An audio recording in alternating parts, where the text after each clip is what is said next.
بسم اللہ الرحمن الرحیم۔ السلام علیکم یا صاحب الزمان۔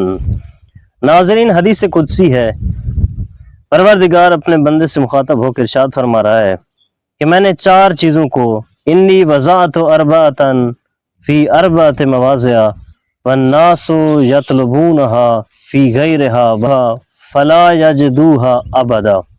خدا ارشاد فرما رہا ہے کہ میں نے 4 چیزوں کو 4 مقامات پہ رکھا ہے اور لوگ ان 4 کو کہیں اور ڈھونڈ رہے ہیں۔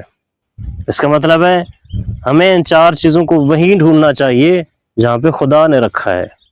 پہلی بات، خدا ارشاد فرما رہا ہے انی وضعت العلم فی الجوع والغربہ، میں نے علم کو بھوک اور بے وطنی میں رکھا ہے، ہجرت میں رکھا ہے۔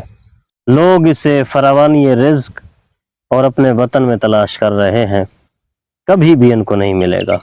اس کا مطلب ہے اگر ہمیں علم تلاش کرنا ہے تو اس کے لیے بھوک برداشت کرنی پڑے گی، بے وطنی برداشت کرنی پڑے گی، غربت برداشت کرنی پڑے گی۔ دوسری بات، خدا ارشاد فرما رہا ہے کہ انی وضعت العزت فی خدمتی والناس یطلبونها فی خدمت السلاطین، میں نے عزت کو اپنی خدمت میں رکھا ہے۔ جو میری بارگاہ میں جھکے گا، جو میری بارگاہ میں آئے گا، میں اسے عزت دوں گا۔ اور لوگ عزت کو بادشاہوں کی جھولی میں تلاش کرتے ہیں، اور لوگ عزت کو بادشاہوں کے درباروں میں تلاش کرتے ہیں۔ خدا ارشاد فرما رہا ہے کبھی ان کو عزت نہیں ملے گی۔ جو بارگاہ الہی میں آئے گا اسے عزت ملے گی۔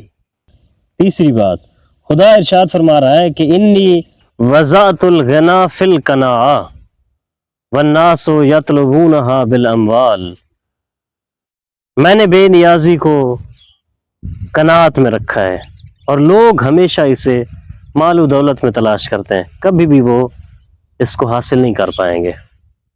محترم ناظرین، چوتھی اور آخری بات، پروردگار ارشاد فرما رہا ہے انی وضعت الراحۃ فی الجنہ والناس یطلبونها فی الدنیا فلا یجدوها ابدا، میں نے آرام سکون کو جنت میں قرار دیا اور لوگ اسے دنیا میں ڈھونڈتے ہیں۔ یہ ڈھونڈتے رہیں، کبھی بھی ان کو سکون میسر نہیں آئے گا۔